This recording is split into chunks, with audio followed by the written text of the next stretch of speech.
I don't believe we know which teams those were that reached out to the Cleveland Browns about acquiring Dillon Gabriel. But the fact is, a couple teams must have liked the prospect of Dillon Gabriel enough to at least... You know why we don't know the teams?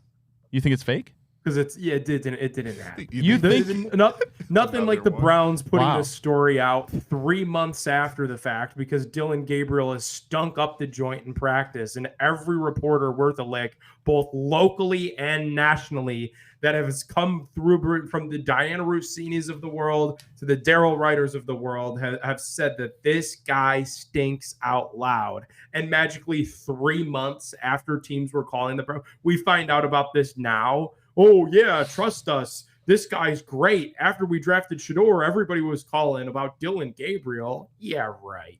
I mean, yeah, I think we have been sending out industry plant allegations to Dillon Gabriel for more than a couple of months now on the show. So Bobby Althoff Nick, I honestly, like, when I wrote the show sheet today, woke up, did not think that's where you were gonna go with it. I love it though, because I think you could be so correct, because that is the panic move. And if you're a smart guy like Andrew Barry, you try and outsmart yourself out of thinking out of your panic move, and that is, oh well, this kid friggin' sucks. What can I do? Tell the public he's really good. And Jack, I guarantee. No, you're right. I think you're right. We will hear a report like this in the next 2.5 to 3 weeks about Kenny Pickett. They don't want to carry all three of these guys. It messes with roster construction. There's a reason why they carried 4 quarterbacks last year, and that lasted 1 week. They had to dump Tyler Huntley, and they were trying to buzz this up last year. They were saying teams were calling on Huntley, teams were calling on Jameis, and then at the end, nobody got traded and they had to cut somebody. They did the same thing last year.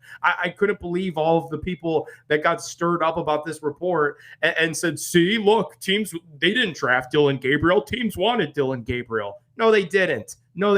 They're trying to drum up trade interest because they know that it's not practical in the slightest to carry 4 quarterbacks, even if it's a season where you'd be lucky to win a game. I think also, too, Nick, even further is like, yeah, they haven't come out yet already and said that people are calling about Kenny and he had the hamstring injury, which obviously prevent that at this time. But I think, like, just all the I've arguably heard more words. I mean, not as recently with the hamstring, but like leading up to that point, you were hearing just as many good words about Kenny Pickett, if not more than Joe Flacco. Like, I think even before that, they were trying to drum it up in some way, shape, or form. Well, do we know that the trade offers came after the draft immediately, like a few weeks, or did these trade offers they're alleging came very recently after we saw Dillon Gabriel in camp?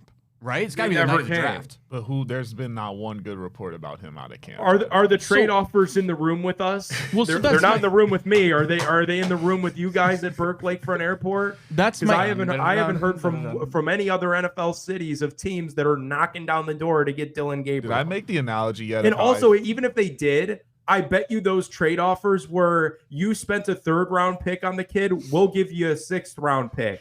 Like, did I not say? Pick. I thought I might have said this already, but I just feel like we're I feel like we're a poorly managed fantasy football team. And then every time we're always trying to make the move where we get off like someone who's just super mid. Like, we have Jared Goff, and for some reason we're trying to trade him to you for Jamar Chase. Like, I just feel like we're always trying to do something absolutely ridiculous. Why are there 6 quarterbacks on our roster? Why did we overdraft a kid and then think someone was going to trade for him? Now we think that if we say, oh, we got like 15 offers, like, haha, look at me, like, you should get in on the party.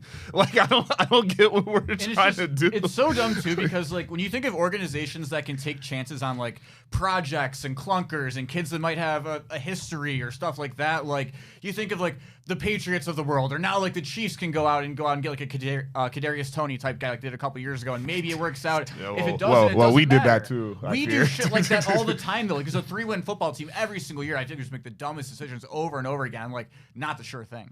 I don't know.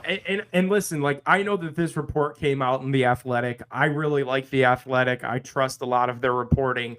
But it's just like, we went 3 months without hearing that that teams were blowing up the phone lines once the Shedeur Sanders card was turned in. We didn't hear a peep about that for 3 months. And now all of a sudden, because everybody's telling you how bad this kid has looked at practice, and now that he's injured, and now that you've realized that you got 10 quarterbacks on the roster and you probably can't keep all these cats, this story magically comes out of nowhere.